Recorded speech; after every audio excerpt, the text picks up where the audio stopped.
My name is Ruby Cole. I am 32 years old, and I live in a quiet apartment in the city. The crystal glasses clinked together, a sound that usually meant celebration. But for me, it sounded like a warning. My sister Evelyn stood in the center of the room, glowing in her white dress. Everyone was looking at her. I stood near the wall, holding a tray of empty drinks. That was my place. The background character. The shadow. Then Evelyn waved me over. The spotlight hit my face and my stomach turned. "And this," Evelyn announced loudly to her wealthy new friends, "is my little sister Ruby. She works at the courthouse. You know, answering phones, filing papers. Just admin stuff." The guests laughed. It was a cruel, dismissive sound. I didn't say a word. I never did. I just forced a tight smile and looked down at my shoes. It was easier to let them think I was nothing than to cause a scene. But one person wasn't laughing. Daniel, Evelyn's fiancé, was staring right at me. He didn't look happy. He looked terrified. His face went completely pale. He stepped forward, ignoring Evelyn. The room went quiet. "Wait," Daniel said, his voice cutting through the silence. You are the judge. But before I tell you how everything flipped, like and subscribe, drop a comment. Where are you watching from? My name is Ruby Cole. I am 32 years old. I have lived in a very small box for most of my life. It was a box built by my mother, painted by my father, and locked tight by my sister Evelyn. The box was labeled Ruby. And inside that box, the rules were simple. I was the quiet one. I was the plain one. I was the one who was steady, reliable, and boring. That was my role. Every family has roles, just like a play or a movie. You have the star, the villain, the comic relief. In my family, Evelyn was the star. From the moment she could walk, she demanded applause. If she drew a picture, it was a masterpiece that had to be framed. If she sang a song, we all had to stop eating dinner and listen. She was bright, loud, and colorful. She sucked all the air out of the room, and my parents were happy to give it to her. Then there was me. I was just Ruby. If Evelyn was the firework, I was the ground she stood on to launch herself. I was necessary, I suppose, but no one looked at the ground. You only looked at the explosion in the sky. When we were children, this dynamic was set in stone. If I got an A on my report card, my mother would smile vaguely and say, "That's nice, honey." Then she would turn immediately to Evelyn. "Evelyn, tell us about your dance recital. Did you get the solo?" I learned very quickly that my achievements didn't matter. They didn't have enough sparkle. They didn't make for good dinner conversation. So I stopped sharing them. I learned to be quiet. I learned to blend into the wallpaper. It was safer that way. If I didn't ask for attention, I couldn't be rejected. This continued into adulthood. The gap between us only got wider. Evelyn went into marketing. It suited her perfectly. It was all about image, flash, and talking loud enough to make people believe you. She was great at it. She made good money, wore expensive clothes, and dated handsome men who looked like they came out of a catalog. I went into law. But I didn't tell them that at first. When I was in college, I told them I was studying justice. My father nodded and went back to his newspaper. He didn't ask what that meant. He assumed I meant I wanted to be a police officer or maybe a social worker. He didn't ask, so I didn't elaborate. When I got into law school, I didn't tell them. I was living at home for the first year to save money. I would study late at night in my bedroom with the door locked and a towel stuffed under the crack so the light wouldn't show. I read thick, heavy books about contracts and torts and constitutional rights. My brain was on fire with ideas. I felt powerful when I read those cases. I felt like the world made sense in a way it never did at the dinner table. In the law, facts mattered. In the law, everyone got a turn to speak. In the law, the truth eventually came out. My family thought I was just reading. My mother would knock on my door and say, "Ruby, stop reading those boring books and come help your sister pick out an outfit for her date." And I would go. I would close my book on civil procedure, walk out of my room, and tell Evelyn that the blue dress looked better than the red one. I played my part. When I graduated from law school, they came to the ceremony. But it was a hot day, and Evelyn had a headache. She complained the whole time about the sun. My parents were worried about her hydration. They missed the moment I walked across the stage because my mother was fanning Evelyn with a program. I remember standing there, holding my diploma, looking at their empty seats. It hurt. It felt like a sharp stone in my chest, but I swallowed the pain. I told myself it didn't matter. I had achieved this for me, not for them. Then came the job. I started at the courthouse. It was a grind. Long hours, piles of paperwork, high stress. I loved it. I loved the order of it. One night at dinner, about a month after I started, my father asked, "So, Ruby, what is it you do down there at the city building again?" I opened my mouth to say, "I'm a lawyer. I'm working in the prosecutor's office." But before I could get the words out, Evelyn laughed. She was scrolling on her phone. "Oh, Dad, she's an admin. You know, filing papers, answering phones, helping the important people stay organized. It's perfect for Ruby. She loves organizing things." My father nodded, satisfied with that answer. "Admin, good, stable job, good benefits." I looked at Evelyn. She wasn't trying to be mean. She just genuinely believed that was the only thing I was capable of. In her mind, I wasn't smart enough or charismatic enough to be a lawyer. I was just Ruby. I was the helper. I could have corrected her. I could have slammed my hand on the table and said, "No, I am an attorney. I argue cases in front of a judge." But I didn't. I looked at my mother, who was already serving the pie. I looked at my father, who was watching the news on the TV in the corner. I looked at Evelyn, who was texting her boyfriend. I realized that correcting them would take so much energy. I would have to prove it. They would look at me with skepticism. They would ask a million questions, not because they cared, but because they doubted me. They would make me feel like I was lying. "Yes," I said quietly. "Admin. It's a stable job." That was the lie that sealed the box. From that day on, I was the courthouse girl, the admin, the secretary. Years passed. I worked harder than anyone I knew. I stayed late. I took on the tough cases. I built a reputation not as a flash in the pan but as a hammer. I was relentless. I was fair, and I was smart. My colleagues respected me. When I walked into a courtroom, people stood up. Lawyers nervously checked their notes when they saw me on the opposing counsel table. I had power. I had a voice that rang clear and true in those high-ceilinged rooms. But on Sunday nights, I went to my parents' house for dinner, and I turned back into a mouse. "Ruby, can you refill my water?" "Ruby, did you hear about Evelyn's promotion?" "Ruby, you look tired. Is the filing getting to be too much?" I lived a double life. In one life, I was a force of nature. In the other, I was a piece of furniture. Then, the biggest moment of my career happened. A seat opened up on the bench. It is rare for someone my age to even be considered, but my record was spotless. The other judges liked me. They knew I was serious. They knew I read every page of every brief. I went through the vetting process. It was grueling. Interviews, background checks, committees. I didn't tell my family a single thing. Why would I? They thought I was answering phones. How do you explain to people who think you answer phones that you are about to become a superior court judge? When I got the call, I cried. I sat in my office, surrounded by my boring books, and I wept. I had done it. I was Judge Ruby Cole. I wanted to call my mom. I picked up the phone 3 times, but each time I heard her voice in my head. "That's nice, honey. But guess what Evelyn did today?" I put the phone down. I decided I would tell them when the time was right. I would wait for a moment when they were actually listening. But that moment never came. There was only one person who had an inkling. My cousin Lily. Lily was the black sheep of the family because she moved to Europe to be an artist. She only came back for holidays. Last Thanksgiving, Lily found me in the kitchen washing dishes while everyone else watched football.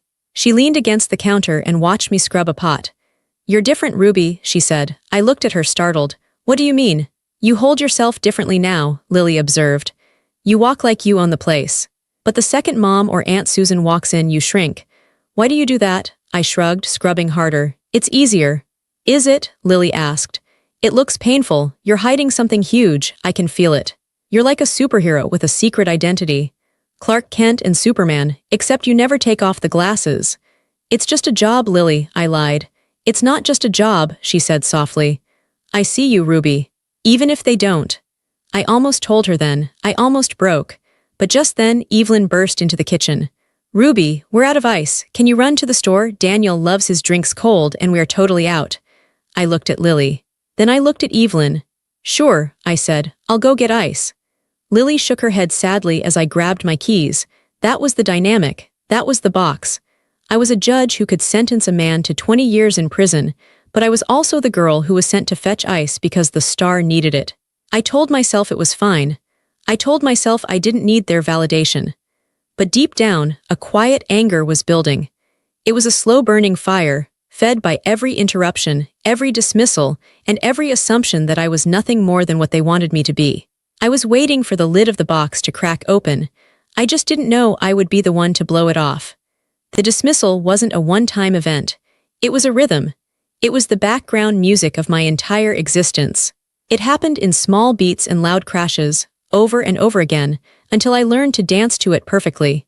Family gatherings were the worst. I used to dread them days in advance. I would wake up with a pit in my stomach on Christmas morning or on my father's birthday. I knew what was coming. It was a script we had all memorized, and no matter how hard I tried to ad-lib, the other actors forced me back to my lines. My line was silence. I remember a specific barbecue last July. It was a hot, sticky afternoon. We were all sitting on the patio, my parents, Evelyn, her new boyfriend Daniel, and a few aunts and uncles. Everyone was holding a burger or a hot dog. The conversation was flowing, loud and fast. Evelyn was holding court. She was telling a story about a crisis at her marketing firm. "So the client calls me at midnight," Evelyn said, using her hands to emphasize the drama. "Midnight, and he's screaming that the shade of blue in the logo is too sad. Can you believe that? Too sad." So I had to wake up my entire team, get the graphic designer on Zoom, and we spent 4 hours finding a happier blue. It was a nightmare. I literally saved the account single-handedly. Everyone gasped. "Oh, Evelyn, you work so hard," my Aunt Susan said, shaking her head. "You really have a gift for people," my mother added, beaming. "Most people would have just quit. You have such tenacity." I sat there, eating my potato salad. I wanted to scream. Tenacity. Finding a blue color. Earlier that week, I had presided over a custody hearing that lasted 3 days. It was heartbreaking. I had to decide whether to remove 2 children from their mother's care because of neglect. I had listened to testimony that made my blood run cold. I had to be stoic. I had to weigh the evidence. I had to make a choice that would alter the course of 4 lives forever. When I banged my gavel, my hand didn't shake, but my heart was pounding. It took me hours to calm down afterward. I felt a sudden urge to share. I wanted them to know that I had tenacity too. "I had a tough week too," I said. My voice came out a little quieter than I intended. For a second, no one heard me. Evelyn was still laughing about the blue logo. "I had a tough week too," I said, a little louder this time. The table went quiet. Heads turned toward me. It wasn't an interested silence. It was a polite, impatient pause, like pressing pause on a movie to go to the bathroom. They were just waiting to hit play again. "Oh," my father said. "Did the copier break again, Ruby?" A few people chuckled. "No," I said, feeling the heat rise in my cheeks. "Actually, I had a really difficult case. It was a custody battle. It was very emotional. The mother was—" "Ruby, honey," my mother interrupted. She stood up and reached across the table. "Pass the ketchup, will you? Uncle Bob's burger is dry." I stopped. My mouth was still open. "The ketchup," she repeated, wiggling her fingers. I picked up the bottle and passed it to her. "Thanks," she said. Then she turned immediately back to Evelyn. "So, did the client like the new blue?" And just like that, I was erased.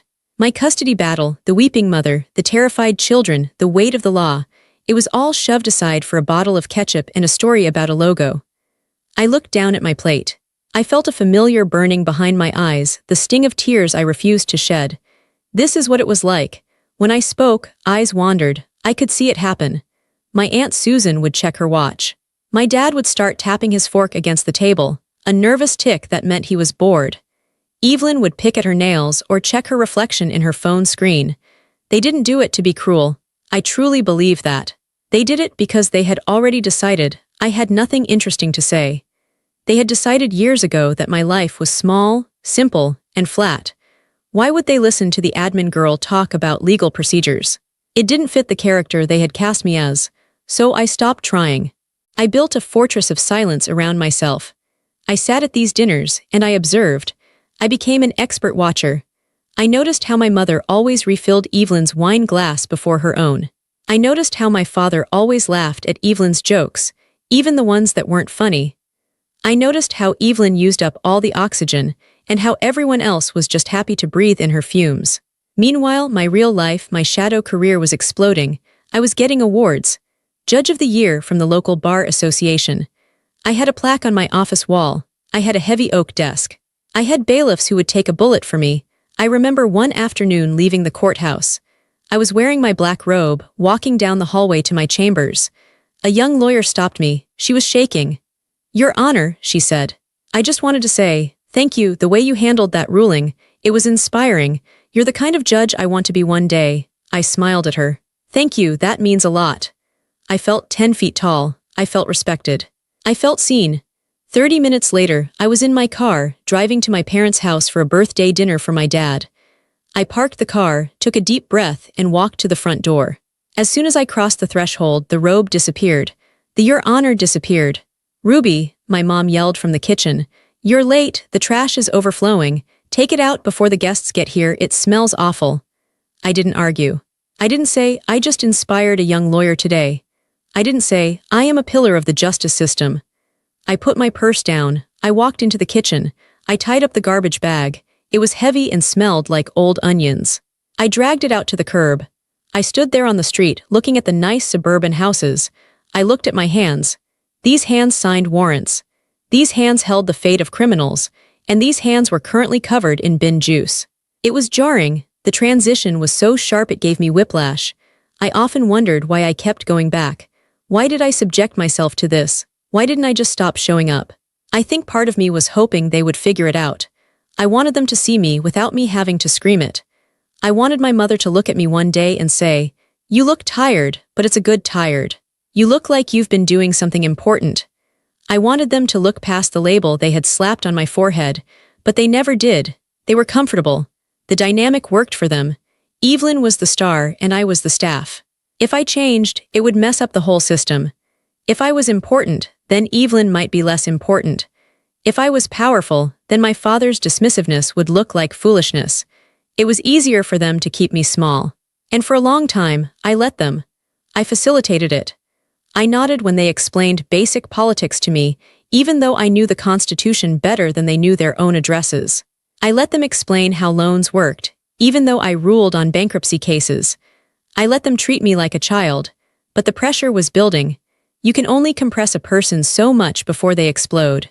You can only ignore a judge for so long before she bangs the gavel. I didn't know the explosion was coming at Evelyn's engagement party. I thought it would be just another night of holding drinks and fake smiling. I thought I could survive one more night in the box. I was wrong. Evelyn's engagement party was not just a party, it was a production. It was held at a private estate overlooking the river. The gardens were manicured to within an inch of their life. There were string lights everywhere, thousands of them, glowing like captured fireflies. There were waiters in white tuxedos carrying silver trays. There was a string quartet playing soft, classical versions of pop songs. Everything was white, gold, and pale pink. It was beautiful, it was expensive, it was pure Evelyn. I arrived 20 minutes early. I knew better than to arrive on time. On time meant I was late for my duties. I parked my modest sedan between a Porsche and a vintage Jaguar. I checked my reflection in the rearview mirror. I was wearing a simple navy blue dress. It was elegant, professional, and understated. I had bought it specifically because it wouldn't draw attention. I didn't want to be accused of trying to upstage the bride-to-be.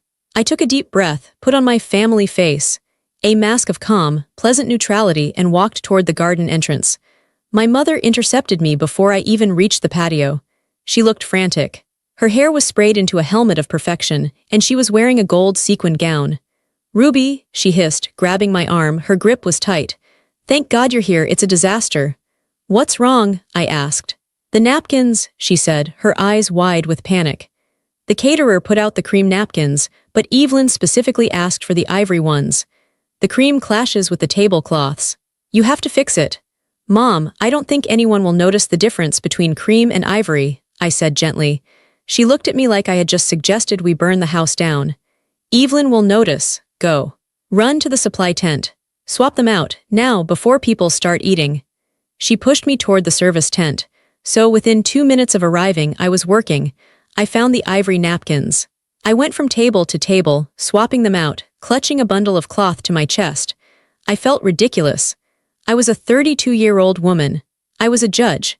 And I was sprinting around a garden fixing a napkin emergency that existed only in my mother's head.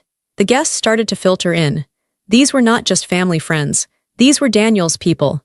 Daniel, Evelyn's fiancé, came from money.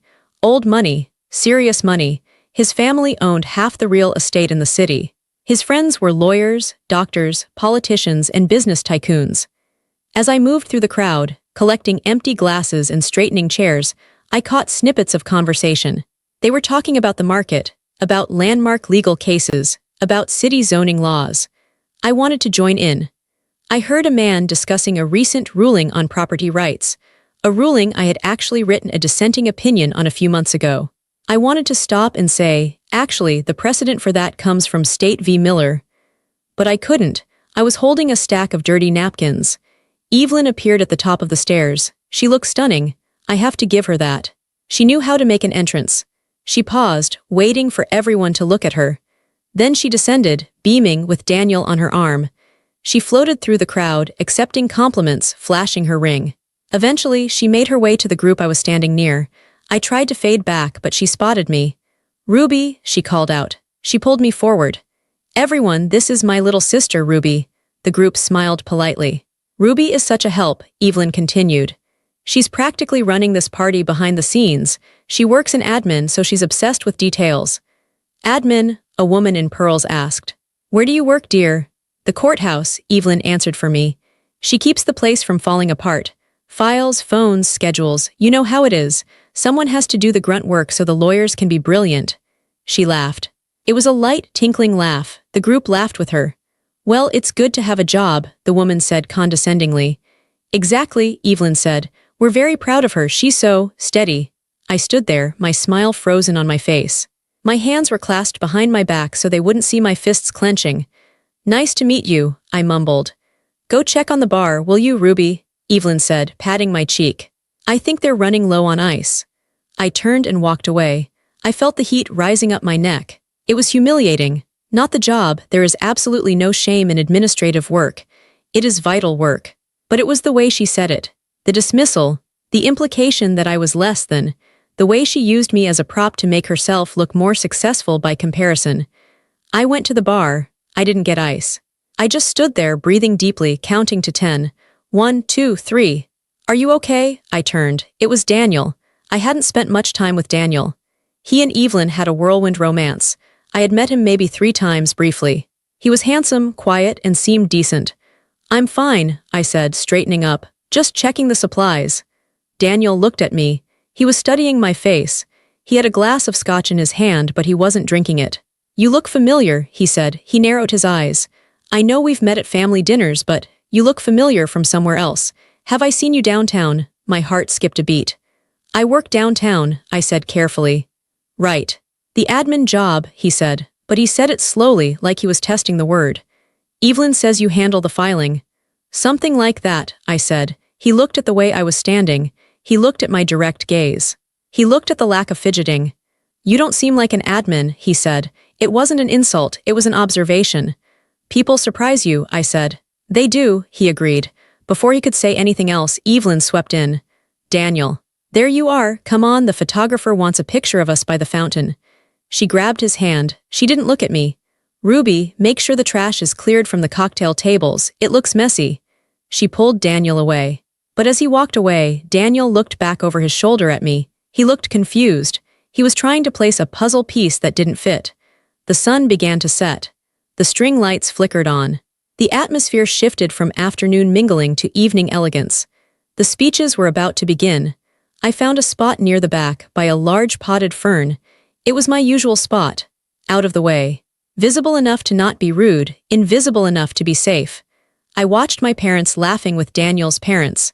I watched Evelyn holding court in the center of the room. It was a perfect stage. Everyone was playing their roles beautifully. I felt a strange sense of detachment. I felt like I was watching a TV show I used to love but had outgrown. I didn't belong here. I didn't belong in this box anymore. I checked my phone. I had an email from the court clerk regarding a docket change for Monday. I read it. The legal language calmed me. Motion to dismiss. Sustained. Objection. Real words. Powerful words. I put my phone away and looked up. Evelyn was tapping a spoon against her champagne glass. The sound rang out, sharp and clear. Everyone, can I have your attention?" she called out. The crowd hushed. The music stopped. All eyes turned to the golden couple. My stomach tightened. I hated the toasts. This was usually when the Ruby jokes happened. It was an easy way to get a laugh. Contrast the successful sister with the boring one. I braced myself. I prepared to smile. I prepared to be the punchline one last time. The air was still. The only sound was the distant flow of the river and the gentle clinking of glasses. Evelyn stood on a slightly raised platform, the microphone in one hand, Daniel's hand in the other. She looked radiant. She loved this. She loved the silence of a crowd waiting for her to speak. "Thank you all for coming," Evelyn began. Her voice was smooth, practiced. "It means the world to Daniel and me. We wanted tonight to be about love, about family, and about the future." The guests murmured appreciatively. She went on for a few minutes, telling the story of how they met. It was a polished version of the truth, edited for maximum romance. She made herself sound witty and charming. She made Daniel sound like a prince who had been waiting just for her. Then, she pivoted to family. "I have to thank my parents," she said, blowing a kiss to Mom and Dad. "You guys made me who I am. You taught me to dream big. You taught me that I could be anything I wanted to be." My parents beamed.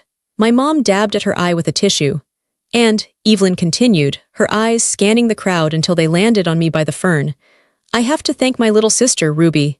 Here it comes, I thought. "Ruby is the rock of the family," Evelyn said. "She's so grounded. You know, while I'm out there chasing big contracts and Daniel is closing deals, Ruby is the one making sure the world keeps turning. Someone has to answer the phones, right?" A ripple of laughter went through the crowd. It wasn't malicious laughter from the guests. They just thought it was a gentle sibling tease. But I knew the edge on it. "I mean, seriously," Evelyn laughed, encouraged by the audience. "We were talking the other day, and I was stressing about a venue, and Ruby just looked at me with that blank face she does. She did a mock impression of me, a slack-jawed, dull stare." The crowd laughed harder. "And I thought, wow, it must be nice to have a job where you don't have to think too hard," Evelyn joked. "Some people argue the cases, and some people just stamp the papers." "Right, Ruby?" She pointed at me. "Right, Ruby?" she repeated, expecting me to nod, smile, and play along. I stood there. My hands were folded in front of me. I felt a cold calm wash over me. It was the same calm I felt when a lawyer was trying to lie in my courtroom. It was the calm of absolute clarity. I didn't nod. I didn't smile. I just looked at her. The silence stretched out. It became awkward. The laughter died down. People started shifting in their shoes. Evelyn's smile faltered slightly. She wasn't used to me not playing ball. "She's shy," Evelyn added quickly, trying to recover the moment. "Administrative work makes you shy." She turned to Daniel, looking for him to join in to save the joke. But Daniel wasn't looking at the crowd. He wasn't looking at Evelyn. He was staring at me. His face was pale. The blood had drained from his cheeks. He looked like he had seen a ghost. He stepped forward, pulling his hand away from Evelyn's. He took the microphone from her, or maybe he just spoke loud enough that he didn't need it. "Daniel," Evelyn whispered. "What are you doing?" Daniel ignored her. He walked to the edge of the platform. He squinted at me despite the dim light. "Ruby," he said. His voice was serious. It wasn't the voice of a future brother-in-law making a toast. It was the voice of a man asking a question under oath. "Ruby, what exactly do you do at the courthouse?" The question hung in the air. My mother stood up. "Oh, Daniel, don't embarrass her. She's a clerk. She helps with the filings." "No," Daniel said, cutting my mother off. He didn't take his eyes off me. "I don't think that's true." He took another step closer. The guests were confused now. The tension was thick. "I was in court last year," Daniel said. "The zoning case, the big one, City v. Holloway." My heart hammered against my ribs. I knew that case. I had presided over it. It was a contentious land dispute. Daniel had been a witness for the defense. He had testified for 10 minutes. I had been wearing my glasses, my hair pulled back tight, my black robe swallowing my figure. I sat high up on the bench. He had sat low in the witness box. "I testified," Daniel said, his voice shaking slightly. "The judge," she was tough. She was brilliant. She tore the defense apart on a technicality regarding the survey lines. He looked at Evelyn, then back at me. "The judge's name," Daniel said slowly, "was Judge Cole." He looked at me. "Your last name is Cole." "Yes," I said, my voice was steady. "It is. And you work at the courthouse," he said. "Yes." "You don't answer phones," Daniel said. It wasn't a question anymore. It was a realization crashing down on him. "No," I said. "Daniel, what are you talking about?" Evelyn snapped. She looked annoyed. "She's an admin. Stop being weird." Daniel turned to Evelyn. He looked at her like she was a stranger. "Evelyn, your sister isn't a secretary." He turned back to me. The whole party was listening now. You could hear a pin drop in the grass.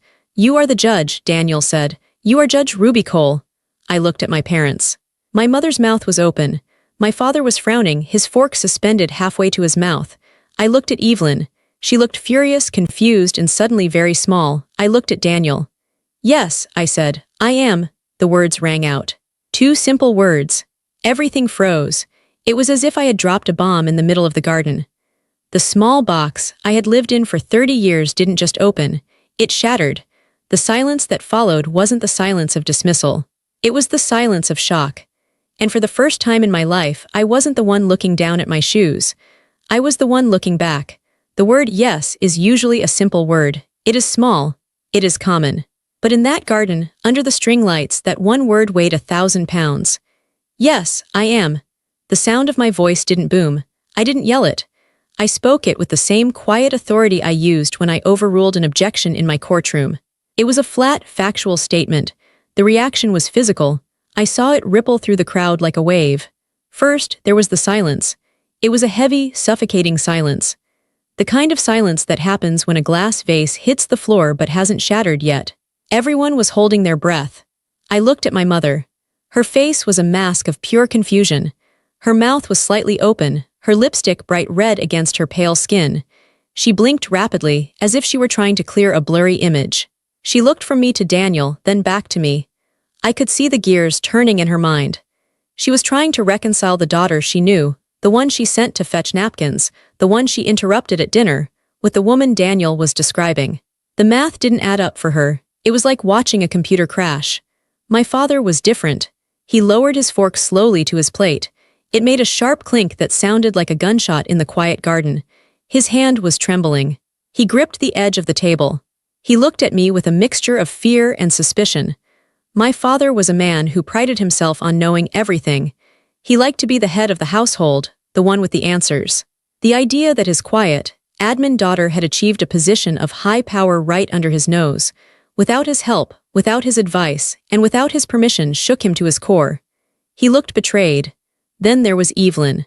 Evelyn didn't look scared. She looked annoyed. She let out a short, sharp laugh. It was a nervous sound, high-pitched and brittle. "Daniel, stop it," she said, swatting his arm playfully. "You've had too much scotch. You're confusing her with someone else. Ruby is, well, she's Ruby." She turned to the crowd, flashing her bright, stage-managed smile. "Sorry, everyone, Daniel is terrible with faces. He probably saw someone who looked like Ruby on the news or something." She tried to pull the microphone back. She tried to restart the script. She wanted to go back to 5 minutes ago, where she was the princess and I was the prop. But Daniel didn't move. He didn't smile back. He pulled his arm away from her grasp. "I'm not confused, Evelyn," Daniel said. His voice was cold. He was looking at me with a mixture of awe and embarrassment. I stood in front of her for 3 hours. I was cross-examined in her court. I know her voice. I know her eyes. He pointed a finger at me. Judge Cole denied the motion to dismiss in the Holloway case. She wrote a 20-page opinion on municipal zoning laws that is currently being cited in 3 other counties. My lawyers are terrified of her." The guests gasped. A murmur went through the crowd. These were wealthy, connected people. They knew what that meant. They knew the power of a superior court judge. A man in a tuxedo near the front, one of Daniel's business partners, stepped forward. He squinted at me. "Wait a minute," the man said. "Judge Cole, Ruby Cole," he turned to his wife. "Honey, isn't that the judge who presided over the merger lawsuit last spring, the one who sanctioned the bank for hiding evidence?" His wife's eyes went wide. She looked at me, really looked at me for the first time. She didn't see the admin girl anymore. She saw the posture. She saw the stillness. She saw the intelligence in my eyes that she had ignored 10 minutes ago. "Oh my God," the woman whispered. "It is." The whispers grew louder. "She's a judge. But Evelyn said she was a secretary." Why would they lie? Does the family not know? The shame shifted. For 30 years, the shame had been mine. It sat on my shoulders like a heavy coat. I was the disappointment. I was the one who didn't measure up. But in that second, the shame lifted off me. It floated across the air and landed squarely on my family. My mother's face went from confused to horrified. She realized what was happening. She realized that she had just spent the last hour treating a superior court judge like a servant. She realized she had sent me to get napkins while bragging about Evelyn's tenacity.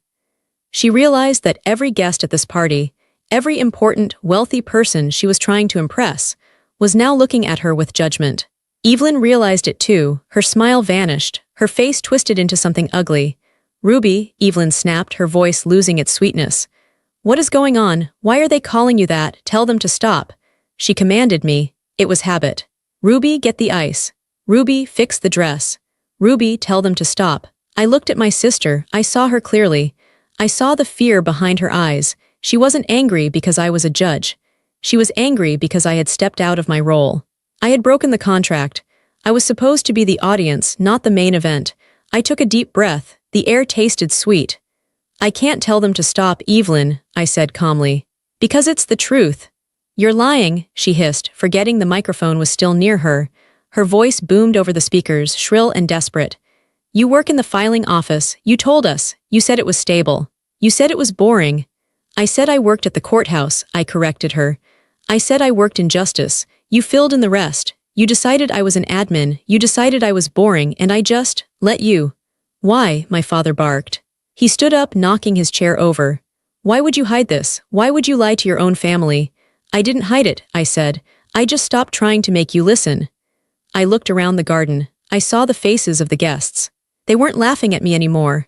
They were looking at me with respect. Some were even nodding. Daniel looked at me.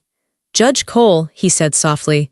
"I apologize. I had no idea when Evelyn introduced you. I just assumed." He trailed off. He looked at Evelyn with disgust. "You mocked her," he said to his fiancé. "You stood there and mocked a woman who has more power in the city than all of us combined." Evelyn went pale. "I didn't. I was just joking. It's our dynamic. She likes it. She knows I'm kidding." She turned to me, eyes pleading. "Tell him, Ruby. Tell him it's just a joke. Tell him we're fine." She wanted me to fix it. She wanted me to clean up the mess, just like I cleaned up the napkins. She wanted me to smooth things over so she could have her perfect engagement party back. I looked at her. I loved her, in a complicated, painful way. She was my sister, but I couldn't fix this. The truth is a permanent thing. Once it is out, you cannot put it back in the box. I shook my head slowly. "I'm not the admin, Evelyn," I said, "and I'm not the joke. Not anymore." The structure of my family was like a house built on a fault line. It looked solid from the outside, but deep down, it relied on a fragile balance. I was the bedrock that stayed still so Evelyn could build her towers. When I spoke those words, "Not anymore," the earth moved. The house collapsed. Evelyn stared at me. Her face flushed a deep, blotchy red. She wasn't used to being told no. She wasn't used to being contradicted, especially not by me. In her world, she was the sun, and I was a distant, cold planet. "You are selfish," Evelyn spat out. The guests flinched. The word hung in the air, ugly and sharp. "Selfish?" I asked. I didn't raise my voice. I didn't need to. The calmness was my armor. "Yes, selfish," Evelyn shouted.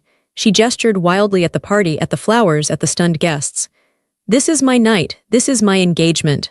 And you just had to make it about you. You just had to come here with your secret little victory and throw it in my face." "I didn't say anything, Evelyn," I pointed out.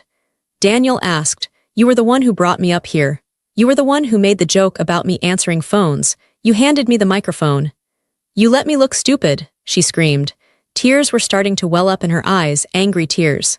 "You let me stand here and brag about myself while you were secretly laughing at me. You set me up." "I wasn't laughing at you," I said gently. "I was just standing there, being Ruby. The Ruby you created." Daniel stepped between us. He turned his back on Evelyn, effectively cutting her off from the crowd. He looked at her parents. "Did you know?" Daniel asked my father. "Did you know she was a judge?" My father looked trapped. He loosened his tie, his neck sweating. We knew she worked at the courthouse. We didn't know the specifics." "The specifics?" Daniel repeated, incredulous. "Being a judge isn't a specific detail, Robert. It's a career. It's a life. How do you not know your daughter is a judge?" "She never talks," my mother wailed, playing the victim. She slumped into her chair, fanning herself with a napkin. "She comes to dinner and she sits there like a mute. She never tells us anything. How were we supposed to know? She deceived us." "She deceived you," Daniel's voice rose. "I've been to your house for dinner every Sunday for 6 months. I've watched how you treat her. You interrupt her. You talk over her. You send her to the kitchen to fetch salt while you praise Evelyn for picking a color of blue." Daniel looked around the party, addressing his own family and friends. "We all laughed," he said, his voice heavy with guilt. "Evelyn made a joke and we all laughed. We laughed at a woman because we thought she was small. We thought she was just an admin." He looked at me. "I'm sorry, Ruby. I laughed too in the past. I didn't ask either." It's okay, Daniel, I said. It's not okay, he insisted. You deserve better. Evelyn gasped. She grabbed Daniel's arm. Daniel, whose side are you on? She's ruining our party. Daniel pulled his arm away again. This time the gesture was final. He looked at Evelyn, and the adoration that was usually in his eyes was gone. It was replaced by a cold clarity. She didn't ruin the party, Evelyn, Daniel said. You did. You brought her up here to mock her. You needed to make her look small so you could feel big. And now that you know she's big, you can't handle it. Evelyn froze. It was the truth, spoken out loud by the one person she needed to believe her illusion. The guests were shifting. The party was effectively over. The music had stopped long ago. People were putting down their glasses. They looked uncomfortable. They felt like intruders in a private family tragedy. I saw my Aunt Susan whispering to her husband. They were looking at me with wide eyes, then looking at my parents with pity. My parents had spent decades curating an image of a perfect, successful family. In 5 minutes, everyone saw the rot underneath. They saw the neglect. They saw the cruelty. My father stood up. He tried to regain control. He walked over to me, his face stern. Ruby, he said, using his father voice, the deep, booming tone that used to make me shrink. This has gone far enough. You have embarrassed your sister. You have embarrassed your mother. I want you to apologize. I looked at him. I looked at the man who had ignored my report cards, who had forgotten my graduation, who had never once asked me, "Are you happy?" I realized with a sudden jolt of freedom that I wasn't afraid of him. He was just a man, an old, insecure man who was terrified of losing control. No, I said. My father blinked. Excuse me. No, I repeated. I will not apologize. I haven't done anything wrong. I worked hard. I studied. I built a career. I became a judge. Those are good things, Dad. Those are things a parent should be proud of. I gestured to the crowd. The only reason this is embarrassing for you is because you never bothered to notice. My father's mouth worked, but no sound came out. He had no script for this. He had no line for a daughter who fought back. I think I should go, I said. I didn't wait for permission. I turned around. Ruby, wait, Evelyn called out, her voice cracking. You can't just leave. We haven't cut the cake. I stopped and looked back at her. She looked ridiculous in her expensive white dress, standing in the wreckage of her own ego. Enjoy the cake, Evelyn, I said. I'm sure it's delicious. I walked down the steps of the patio. The crowd parted for me. They didn't step aside like I was a servant carrying a tray. They stepped aside like I was royalty. They made a wide path. Good evening, Your Honor, a man murmured as I passed. Good evening, I replied, nodding to him. I walked through the garden, past the fountain, past the string lights. I walked to my car. My heart was pounding in my chest, a fast, rhythmic thud. My hands were shaking, not from fear but from adrenaline. I got into my car. I shut the door. The silence of the car was beautiful. It was my silence. I gripped the steering wheel. I looked back at the house. I could see the silhouette of my family on the patio, arguing. I could see Daniel walking away from Evelyn. I could see my mother crying. It was chaos. And for the first time in my life, it wasn't my job to fix it. I started the engine, put the car in gear, and drove away. The next morning, I woke up early. The sun was streaming through the blinds of my apartment. For a second, I forgot. I lay there in the quiet, feeling the soft sheets, listening to the hum of the refrigerator. Then it all came rushing back. The party, the microphone, the word judge. I sat up. I felt lighter, physically lighter. It felt like I had lost 50 pounds of dead weight during the night. I walked to the kitchen and made coffee. I poured it into my favorite mug. I stood by the window and watched the city wake up. It was a Sunday. Usually, Sunday meant anxiety. It meant preparing for the weekly dinner at my parents' house. It meant steeling myself for the comments, the chores, the invisibility. But today, I knew I wasn't going. I finally looked at my phone. It was sitting on the counter where I had left it the night before. The notification light was blinking frantically. I picked it up. 47 missed calls, 82 new messages. The numbers were staggering. I scrolled through the log. Mom 12 calls, Dad 8 calls, Evelyn 20 calls, Aunt Susan, Uncle Bob, Cousin Lily. I opened the messages. Mom, Ruby, answer the phone. We need to talk. Now, Mom, how could you do this to us? Evelyn is hysterical. Mom, pick up. Your father is very upset. Mom, Aunt Susan says she saw you in the newspaper last month. Why didn't you tell us? We look like fools. Mom, please call. We are family. The tone shifted from anger to victimization to desperation. Then there were texts from Evelyn. Evelyn, you ruined my life. Evelyn, Daniel left early. He won't talk to me. Evelyn, are you happy? You finally got your attention. Evelyn, I'm sorry, okay? I'm sorry. Just call Daniel and tell him it was a misunderstanding. She still didn't get it. She thought it was a trick. She thought I could fix the fact that I was a judge. Then there were texts from relatives I hadn't heard from in years. Uncle Bob. Ruby heard the news. A judge, wow, we are so proud. We should catch up soon. Cousin Mike, hey cuz, crazy news, congrats. By the way, I have a parking ticket. Think you can help? LOL. I deleted Cousin Mike's text without replying. I listened to one voicemail from my father. Ruby, it's Dad. Look, we were surprised last night. It was a shock. You have to understand you've always been quiet. We didn't know you had this in you. Call us back. We want to celebrate. Yes, we want to throw a dinner for you. A judge in the family. It's a big deal. Call me. I laughed out loud, a dry, humorless laugh. Now they wanted to celebrate. Now that I was a trophy. Now that I was something they could brag about at the country club. My daughter, the judge, they didn't care about the work. They didn't care about the justice. They cared about the status. They wanted to steal my light just like they stole everything else. I didn't reply to anyone. I put the phone on Do Not Disturb. Around noon, there was a knock at my door. My stomach tightened. I thought it might be my mother coming to drag me back into the fold. I walked to the peephole. It was Daniel. He looked terrible. He was wearing the same clothes from the night before, rumpled and unbuttoned. He looked tired. I opened the door. Hi, he said. Hi, I said. He stood in the hallway looking awkward. Can I come in just for a minute? I stepped back and let him in. He walked into my living room. He looked around. My apartment was simple. Bookshelves filled with legal texts, novels, and history books. A comfortable gray couch. No gold statues. No white furniture, just a real, lived-in space. It's nice, he said. It's quiet. I like quiet, I said. He turned to me. I wanted to apologize again for everything, for not knowing. You didn't have to come here, Daniel, I said. I did, he said. I ended it. I looked at him, surprised. You ended the engagement, he nodded. He rubbed his face with his hands.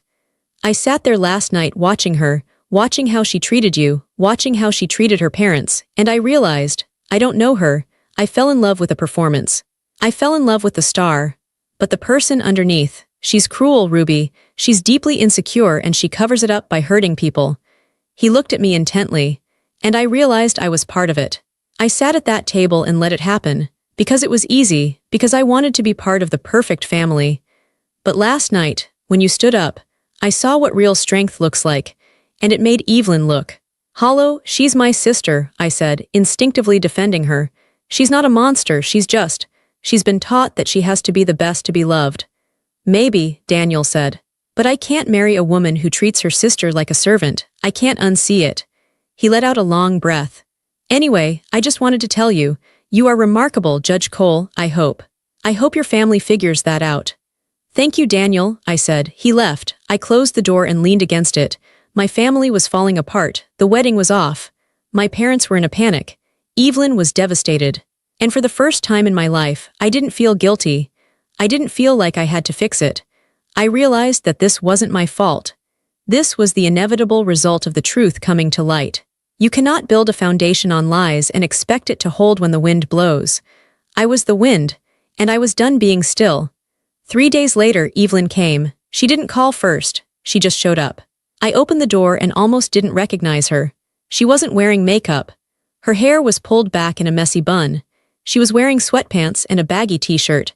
I had never, in 32 years, seen my sister look like this. She looked normal, she looked human. She stood in the hallway clutching her purse. She looked smaller than usual. Can I come in? She asked. Her voice was small, raspy. She had been crying. I stepped aside. She walked in. She didn't look at the apartment. She walked straight to the couch and sat down, curling her legs under her. I went to the kitchen and got her a glass of water. I sat down in the armchair opposite her. We sat in silence for a long time. The clock on the wall ticked. Tick, tick, tick. Daniel is gone, she said finally. She stared at the floor. He packed his things, he moved out. I'm sorry, I said, and I meant it. I knew she loved him in her own way. He said, she swallowed hard.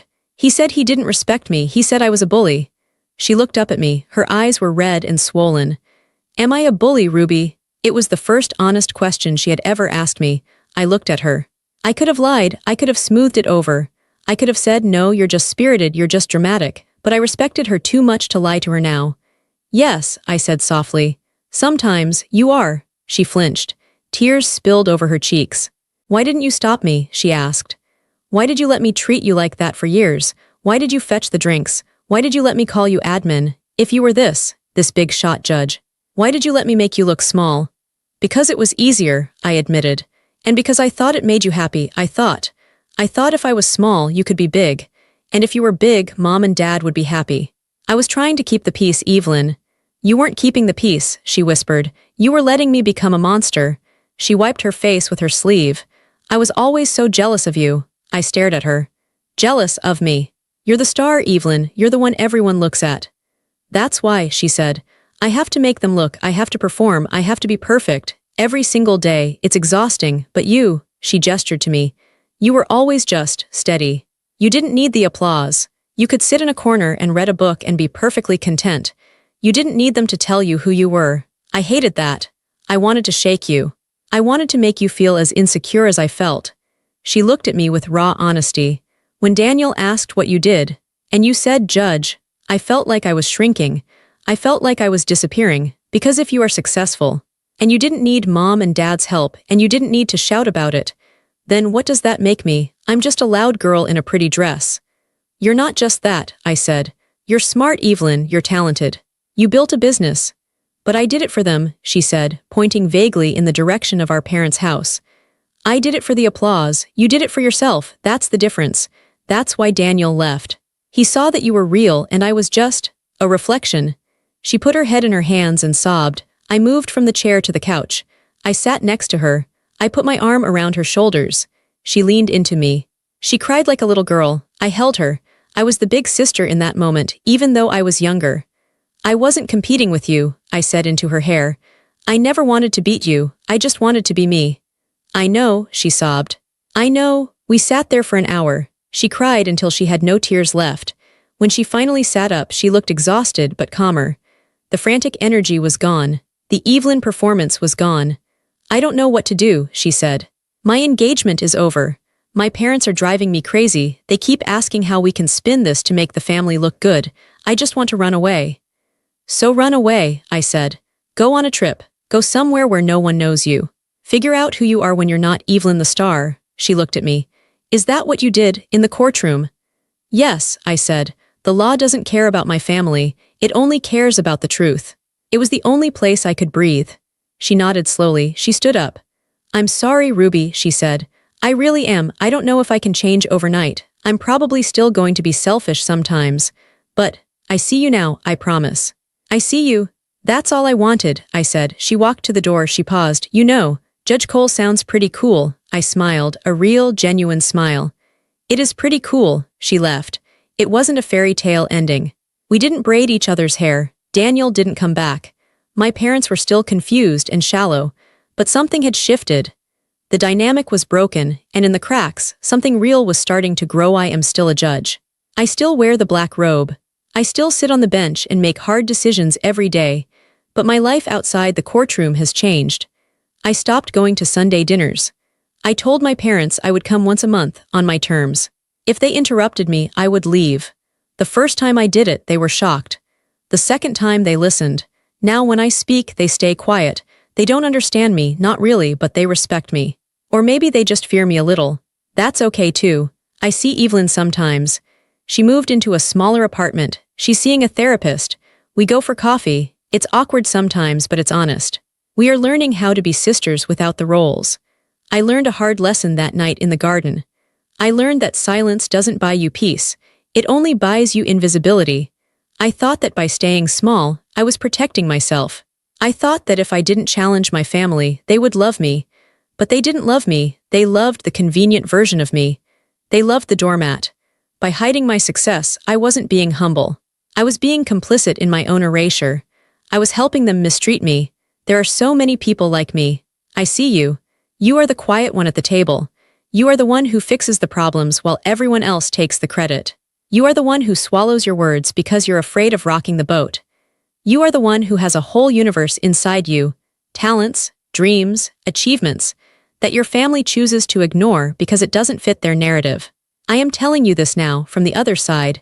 You don't owe anyone a smaller version of yourself just so they feel bigger. You don't owe your parents your silence. You don't owe your siblings your submission. You don't owe the world a duller shine just because your brightness hurts their eyes. If you have been hiding your growth, stop. If you have a secret identity that you are proud of, share it. Put it on the table. Force them to look at it. Maybe they will celebrate you. Maybe they will be jealous. Maybe, like my family, they will fall apart. Let them fall apart. Because the people who really love you, they will want to know the real you. They will want to know the judge, not just the admin. They will want to know the artist, the writer, the singer, the CEO, the person you have become. Don't stay in the box. Break the lid. Stand up. Speak clearly. And if they ask you who you think you are, tell them. Tell them exactly who you are, and don't apologize for it. If you've been hiding your true self, or if you've ever felt like the background character in your own life, you deserve to be the lead. Share your story, and if this resonated with you, hit subscribe.